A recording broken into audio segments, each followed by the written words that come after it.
Olá a todos, eu me chamo Gilson Marinho e estamos em mais um vídeo para o canal Futuro Contador. Desde já agradecemos o apoio de todos, pedimos para que vocês se inscrevam, deixem seu like para mais vídeos no canal. Hoje estaremos tratando de mais um vídeo da disciplina de Teoria da Contabilidade. Teoria da firma. A teoria da firma é um campo de economia que estuda a natureza, o comportamento e a estrutura das empresas ou firmas. Ela busca responder às questões fundamentais sobre por que as empresas existem, como elas se organizam e quais são seus objetivos.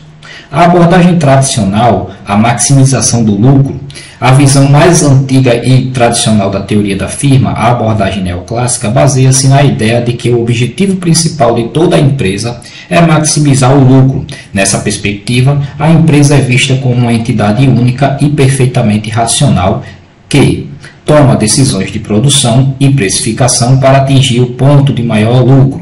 Opera em um mercado de concorrência perfeita. É uma caixa preta onde os inputs, os recursos, são transformados em outputs, os produtos. Essa visão, embora útil para modelos econômicos simples, foi criticada por não refletir a complexidade das empresas reais, que operam com informações incompletas e com múltiplos objetivos. Evolução da teoria da firma. Com o tempo, a teoria evoluiu para incorporar fatores mais complexos, levando a novas abordagens. A teoria de Ronald Coase, custos de transação. O economista Ronald Coase argumentou que as empresas existem para reduzir os custos de transação. Em vez de buscar e negociar um contrato no mercado para cada atividade, como contratar um design gráfico ou um motorista para cada tarefa. A empresa internaliza essas atividades, transformando-as em uma estrutura hierárquica e contínua. O tamanho de uma empresa é determinado pelo ponto em que o custo de gerenciar a transação internamente se torna maior do que o custo de usar o mercado. Teoria comportamentalista. Essa abordagem, desenvolvida por Herbert Simon, argumenta que os gestores e a empresa não buscam a maximização absoluta do lucro. Em vez disso, eles operam com racionalidade limitada.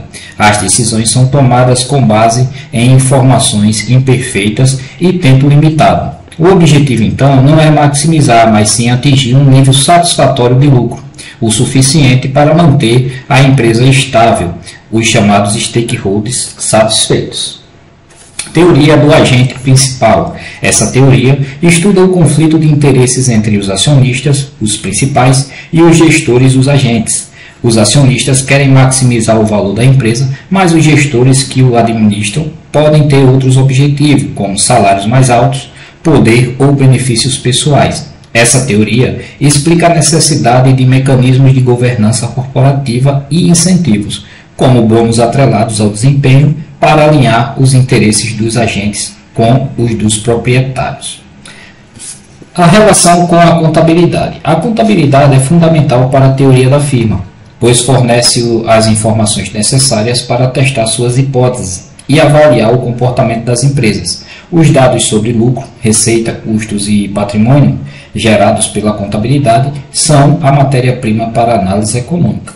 Além disso, a contabilidade moderna, com suas normas de transparência e governança, reflete as preocupações da teoria do agente principal, buscando reduzir as assimetrias de informação e proteger os interesses dos investidores. Teoria da firma segundo Alves. Para Alves, a teoria da firma vai além da visão tradicional da maximização de lucros. Ele resume como um campo de estudo que busca explicar por que as empresas existem e qual é a sua natureza. A teoria da firma, para Alves, é uma lente que vê empresa não apenas como uma máquina de produzir lucros, mas como uma organização complexa com decisões baseadas em contratos, custo de transação e racionalidade limitada. A contabilidade é, nesse contexto, o sistema de informação que sustenta e dá transparência a essa organização. A teoria da firma, segundo Feijó e Valente, a visão de Feijó e Valente sobre a teoria da firma, embora alinhada com abordagens modernas da economia, tem um foco particular na relação entre a organização a formação e a contabilidade. Para eles, a empresa é mais do que um ente que busca o lucro. Ela é um complexo sistema de contratos e informações. A teoria da firma, na visão de Feijó e Valente, é uma abordagem que enxerga a empresa como um organismo complexo de contratos. A contabilidade é a ferramenta vital que dá transparência e permite que esse sistema funcione de forma eficiente, reduzindo os conflitos e os custos de transação. Teoria microeconômica da teoria da firma. A teoria microeconômica é a base fundamental para a teoria da firma. Ela fornece as ferramentas e os modelos para analisar o comportamento das empresas em nível individual, focando em suas decisões de produção, precificação e alocação de recursos. A microeconomia enxerga a empresa como um agente econômico que toma decisões racionais para alcançar um objetivo específico. Geralmente, a maximização do lucro, a relação entre as duas teorias, pode ser explicada através de três conceitos microeconômicos centrais. 1. A maximização do lucro. A microeconomia tradicional parte do princípio de que o principal objetivo da empresa é maximizar seu lucro.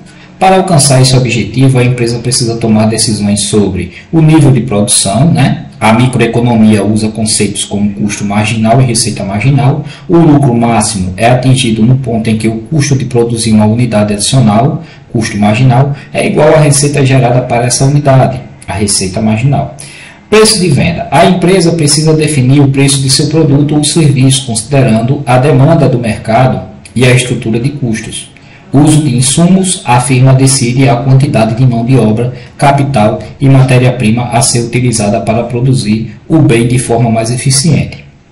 2. Estrutura de mercado. A teoria microeconômica também analisa como o ambiente de mercado afeta a decisão da empresa. A forma como a empresa se comporta é diferente em cada tipo de mercado. Concorrência perfeita, por exemplo, muitas empresas vendendo produtos idênticos. Nenhuma empresa tem poder para influenciar o preço de mercado. Monopólio, uma única empresa controlando o mercado, o que lhe dá grande poder de definir preços. Oligopólio, poucas empresas dominam o mercado e suas decisões de preço e produção são interligadas. Concorrência monopolística, muitas empresas vendendo produtos similares, mas não idênticos, diferenciados pela marca, por exemplo. A teoria da firma usa esses conceitos microeconômicos para entender como o comportamento da empresa muda dependendo do ambiente em que ela opera. O item 3, custos de produção. A microeconomia detalha a estrutura de custos de uma empresa. O lucro é a diferença entre a receita e o custo total, que é a soma dos custos fixos, que não variam com o nível de produção, como o aluguel da fábrica, e dos custos variáveis, que variam com a produção, como matéria-prima. A análise desses custos é crucial para a tomada de decisão da empresa. A curto prazo, a empresa pode continuar produzindo, mesmo com prejuízo, se a receita cobrir pelo menos seus custos variáveis. No longo prazo, a empresa precisa cobrir todos os seus custos para sobreviver. A teoria microeconômica fornece a base lógica e matemática para a teoria da firma, explicando o porquê das decisões empresariais em um nível fundamental. Teoria contratual da firma. A teoria contratual da firma é uma das abordagens mais influentes e modernas da teoria da firma. Ela se afasta da visão tradicional da empresa como uma entidade que simplesmente maximiza lucros e, em vez disso, a enxerga como uma complexa rede ou nó de contratos. Essa teoria é baseada na ideia de que os participantes de uma empresa, acionistas, gestores, funcionários, credores ou fornecedores, estão interligados por uma série de acordos, formais e informais. A firma, portanto, existe como um mecanismo para coordenar e gerenciar essa rede de contratos de forma mais eficiente do que se cada transação fosse negociada individualmente no mercado. Origem e conceitos centrais. A teoria contratual foi desenvolvida a partir dos trabalhos de economistas como Ronald Coase, com sua visão sobre os custos de transação, e Michael Jensen e William Macklin, que introduziram a teoria do agente principal. A empresa como um aglomerado de contratos. O ponto central é que a empresa não é um ente jurídico único, mas sim a soma de todos os contratos que a compõem. Por exemplo, Há um contrato entre os acionistas, que fornecem capital, e os gestores, que fornecem trabalho. Um contrato entre a empresa e os fornecedores, e assim por diante. Redução de custos de transação. A firma existe porque gerenciar contratos internamente é mais barato do que usar o mercado para cada transação. Por exemplo, é mais fácil contratar um funcionário de tempo integral para cuidar da contabilidade do que negociar um novo contrato de serviço de contabilidade para cada relatório mensal. Teoria do agente principal. Essa é uma das contribuições mais importantes. Ela analisa o conflito de interesses entre o principal, o acionista ou proprietário, que quer maximizar o valor da empresa, e o agente, o gestor, que pode ter outros objetivos como benefícios pessoais ou um salário mais alto. A teoria contratual explica que os contratos são projetados para alinhar os interesses do agente com os do principal, usando mecanismos como bônus de desempenho e opção de compra de ações. A contabilidade na teoria contratual. A contabilidade tem um papel vital nessa teoria. Ela é vista como uma parte fundamental dos contratos. Função de monitoramento. Os relatórios contábeis, como balanço patrimonial e DRE, são ferramentas essenciais para que os acionistas e credores monitorem o desempenho de gestores. Eles ajudam a reduzir a assimetria de informação, a situação em que o agente gestor sabe mais sobre a empresa do que o principal, o acionista. Uma base para cláusulas contratuais. Muitos contratos de dívida incluem cláusulas baseadas em dados contábeis. Por exemplo, um empréstimo pode exigir que a empresa mantenha um certo índice de liquidez, calculando a partir de seus balanços a contabilidade, portanto, a linguagem na qual esses contratos são escritos. A teoria contratual da firma oferece uma visão sofisticada porque as empresas existem e como elas funcionam. Ela mostra que a empresa não é apenas uma caixa preta, mas uma complexa rede de relacionamentos e que a contabilidade é uma ferramenta crucial para gerenciar esses relacionamentos de forma eficiente. A teoria contratual da firma segundo Sander. Sander enxerga a empresa como um nó de contratos implícitos e explícitos que governam as relações entre os diversos stakeholders, acionistas, gestores, credores e funcionários. Sua abordagem é fortemente baseada nos princípios da teoria do agente principal, em que a contabilidade desempenha um papel fundamental. O ponto principal para Sander é que o sistema contábil, com suas regras e relatórios, não é neutro. Pelo contrário, ele é uma ferramenta crucial que os principais, como os acionistas, usam para monitorar o desempenho dos agentes, os gestores, e garantir que seus interesses estão sendo protegidos. A visão de Sander sobre a teoria contratual da firma é que a contabilidade é muito mais do que um simples sistema de registro. Ela é um mecanismo de governança vital que existe para gerenciar os complexos relacionamentos contratuais dentro de uma empresa, reduzindo a incerteza e o custo de monitoramento. Teoria contratual da firma segundo Lopes. Segundo Lopes, a teoria contratual da firma é uma visão moderna que atende a empresa não como uma entidade única que busca apenas o lucro, mas como uma rede de contratos entre diferentes participantes ou stakeholders. Para ele, a contabilidade tem um papel central nesse arranjo, atuando como um sistema de informação que suporta e dá transparência a esses contratos. Na visão de Lopes, a teoria contratual da firma mostra que a contabilidade é uma ferramenta indispensável para gerenciar os complexos relacionamentos de uma empresa. Ela cria transparência e confiança necessárias para que os contratos sejam eficientes e que os interesses de todos os envolvidos sejam protegidos. Teoria contratual da firma segundo Brunner. Segundo Brunner, a teoria contratual da firma é uma visão moderna que vai além da ideia que uma empresa busca apenas maximizar o lucro. Ele define como uma abordagem que enxerga a empresa como um nó de contratos, sejam eles explícitos, formais, ou implícitos, informais. Essa rede de acordo interliga todos os participantes como gestores, acionistas, credores e funcionários. Na visão de Brunner, a teoria contratual da firma demonstra que a contabilidade é indispensável para o bom funcionamento de uma empresa. Ela não apenas resiste a transações, mas também atua como um sistema de informação que cria transparência, reduz incerteza e permite que os complexos acordos entre os participantes da empresa sejam gerenciados de forma eficiente. Funções da contabilidade na coordenação dos contratos. A contabilidade desempenha um papel fundamental na coordenação de contratos, atuando como o principal sistema de informação que sustenta e dá transparência às relações entre as partes envolvidas em uma empresa. Essa função é central para a teoria contratual da firma, que enxerga a empresa como uma rede de contratos. As principais funções da contabilidade nessa coordenação são: 1. A redução da assimetria de informação, ou seja, a contabilidade serve como uma ponte de comunicação entre as partes de um contrato que não têm o mesmo acesso à informação. O problema da assimetria da informação ocorre, por exemplo, entre gestores que sabem muito sobre a operação diária e acionistas que sabem menos. A contabilidade, ao fornecer relatórios padronizados e auditados, como o balanço patrimonial e a DRE, ajuda a reduzir essa lacuna. Isso permite que os acionistas monitorem o desempenho dos gestores e tomem decisões mais informadas. 2. Base para cláusulas contratuais. Muitos contratos, especialmente os de longo prazo, dependem de métricas financeiras.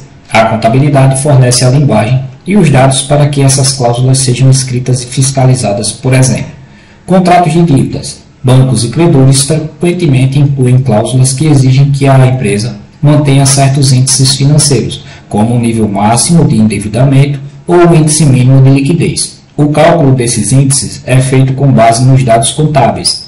Contratos de remuneração. A remuneração de gestores muitas vezes inclui bônus atrelados ao lucro ou retorno sobre o patrimônio. A contabilidade é responsável por mensurar essas variáveis, garantindo que o bônus seja pago de forma justa e conforme o contrato.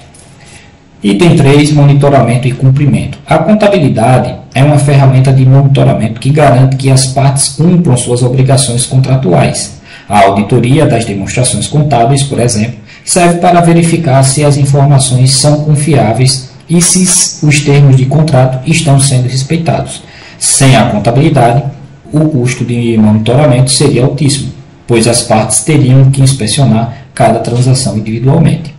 4. Tomada de decisão eficiente. Ao fornecer informações claras e consistentes, a contabilidade ajuda as partes a tomar decisões mais eficientes, o que otimiza a alocação de recursos. Por exemplo, um credor pode decidir conceder um empréstimo com base na análise dos relatórios contábeis, enquanto um fornecedor pode decidir se oferece crédito a um cliente. A contabilidade, portanto, atua como um facilitador de negócios e reduz a incerteza.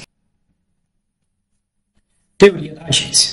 A teoria da agência é um campo de estudo da economia e das finanças que analisa uma relação entre duas partes em um contrato, o principal e o agente. Essa teoria se baseia no pressuposto de que os objetivos do principal e do agente podem não estar alinhados, o que gera conflitos e custos. O conflito de interesses. A teoria da agência surge quando o principal delega uma tarefa ou autoridade para o agente, mas o agente tem informações privilegiadas, o que causa assimetria de informação, e pode agir em benefício próprio, e não em benefício do principal. Principal, a pessoa ou grupo que contrata o agente para realizar uma tarefa, e quem seria o agente? A pessoa ou grupo que é contratado para agir em nome do principal. O principal desafio é garantir que o agente tome decisões que maximizem o bem-estar do principal e não o seu próprio. O problema da agência. O conflito de interesse entre o principal e o agente, para que o que a teoria chama de problema de agência, ele se manifesta em duas formas principais. O risco moral. O agente tem informações privilegiadas sobre suas próprias ações e pode tomar decisões que não são observáveis pelo principal. Por exemplo, um gestor, que é o agente, pode fazer um investimento arriscado que beneficia seu bônus, mas coloca em risco o patrimônio dos acionistas, os principais. Seleção adversa. Ocorre antes do contrato ser firmado. O agente pode ter informações sobre si mesmo, como sua verdadeira habilidade ou intenções, que não são conhecidas pelo principal. Por exemplo, um gestor pode se apresentar como altamente competente para conseguir o cargo, mas, na verdade, não ser. Custos de agência. Para mitigar esse problema, o principal ocorre em custos de agência, que são os gastos para monitorar e incentivar o agente. bem como as perdas decorrentes de decisões que não são do interesse do principal. Os custos de agência podem ser de 3 tipos: custos de monitoramento, gasto do principal para supervisionar o agente, como auditoria e relatórios de desempenho; custo de estruturação ou de garantia, gastos do agente para assegurar ao principal que ele agirá no seu interesse, como promessas e garantias contratuais; perdas residuais, perdas que persistem mesmo após o custo de monitoramento e estruturação terem sido incorridos, ou seja, as perdas que o principal sofre porque o agente continua a agir em seu próprio interesse. A aplicação na contabilidade e finanças.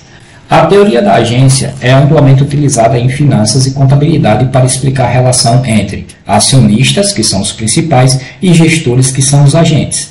Os acionistas delegam a gestão da empresa a profissionais e precisam de mecanismos para garantir que eles trabalhem para maximizar o valor das ações e não apenas para aumentar os salários e os bônus, tá? Com relação aos credores, os credores seriam os principais e os acionistas, gestores, agentes. Os credores, bancos, emprestam dinheiro para a empresa e precisam de garantias que ela não fará investimentos arriscados que coloquem o reembolso em risco. A contabilidade, por meio de relatórios financeiros e auditorias, atua como principal mecanismo para reduzir a assimetria de informação e os custos de agência, fornecendo as ferramentas para que o principal monitore o agente. Teoria normativa da contabilidade. As teorias normativas da contabilidade são um conjunto de abordagens que se dedica a prescrever o que é a contabilidade deve ser, em oposição a descrever o que ela é na prática. Elas buscam estabelecer normas, princípios e modelos ideais que, se seguidos, resultariam em relatórios financeiros de alta qualidade e utilidade para os usuários.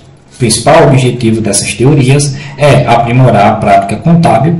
Elas partem do princípio de que existe um método melhor ou mais correto para a mensuração e o relato financeiro. Características principais: a natureza prescritiva, a teoria normativa não se preocupa em explicar por que os contadores fazem o que fazem, mas sim em propor como eles deveriam fazer para que o resultado seja o mais fiel possível. A realidade econômica, por exemplo, em vez de analisar por que uma empresa usa método de depreciação linear, ela pode argumentar que o método de unidades produzidas seria o ideal. O foco em deve ser, o cerne dessa abordagem é a busca por padrões ideais. Ela se baseia em um raciocínio dedutivo, partindo de um conjunto de premissas, axiomas, para chegar a conclusões sobre a melhor forma de contabilizar. A premissa central é que o objetivo da contabilidade é fornecer informações úteis para a tomada de decisões. ênfase na relevância e no valor justo. Uma das maiores discussões da teoria normativa foi a defesa do uso do valor justo, fair value, para a mensuração de ativos e passivos, uma oposição ao custo histórico. O argumento é que o valor justo, que reflete o valor do mercado atual, é mais relevante para os usuários, pois permite que eles tomem decisões com base em informações mais recentes e precisas. Exemplos principais aí, correntes: a teoria normativa é a base da grande parte da regulamentação contábil moderna, especialmente na estrutura conceitual que guia a elaboração das normas. A teoria da agência e a teoria contratual, embora também usadas na teoria positiva, essas abordagens são normativas quando estabelecem que a contabilidade deve ser transparente para resolver os conflitos de agência. Elas prescrevem que a contabilidade deve fornecer informações que alinhem os interesses de gestores e proprietários. Modelos de mensuração e valor justo. A adoção das normas internacionais de contabilidade, a IFRS, reflete uma forte influência na teoria normativa. Muitas dessas normas prescrevem que certos ativos e passivos devem ser mensurados a valor justo, argumentando que isso torna o balanço mais relevante. A teoria normativa versus a teoria positiva. É importante contrastar a teoria normativa com a teoria positiva da contabilidade. A teoria normativa foca no que deve ser a contabilidade. É idealista e prescritiva. A teoria positiva foca no que a contabilidade é, realista e descritiva. Enquanto a teoria normativa busca a perfeição e a melhoria das práticas, a teoria positiva busca entender e prever o comportamento dos contadores e das empresas. Ambas são complementares, pois a teoria normativa propõe as mudanças e a teoria positiva analisa o seu impacto na prática. Teoria positiva da contabilidade. A teoria positiva da contabilidade é uma abordagem de pesquisa que se concentra em explicar e prever o comportamento das empresas e dos contadores ao escolherem políticas contábeis em vez de prescrever o que elas deveriam fazer, diferente da teoria normativa que busca o ideal. A teoria positiva busca entender a realidade. A origem e ideia central. A teoria positiva surgiu na década de 60, impulsionada pelo economista como Watts e Zimmermann. Eles argumentavam que as escolhas contábeis das empresas não são aleatórias ou puramente técnicas. Na verdade, elas são influenciadas por fatores econômicos e de interesse próprio.